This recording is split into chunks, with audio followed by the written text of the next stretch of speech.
Did you realize that at some point, that how are these Goliaths in this business able to have hundreds of millions of dollars through a portion of it being equity, portion of it being debt, to be able to do these large projects? Were you ever curious about, as we call in the space, capital stack, how the funding came about? Oh yeah. Talk to us about So that. fascinating. Absolutely.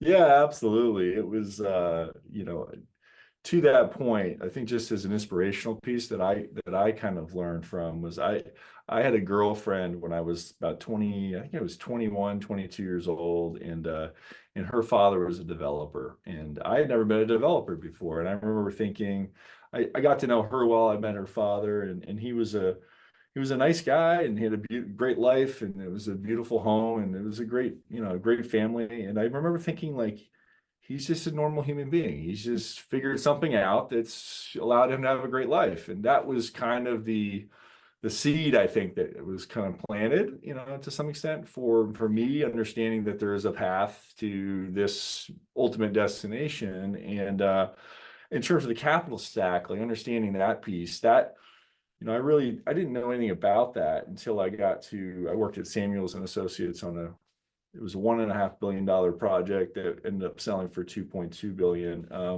That project was extremely complicated capital stack, as you could imagine. And I was tangentially involved in that, but it was also helping them look at other acquisitions. So it was a matter of constantly thinking about who are the particular investors for these types of investments, and where's that capital coming from, and how can we layer the capital in such a way that we can optimize the return.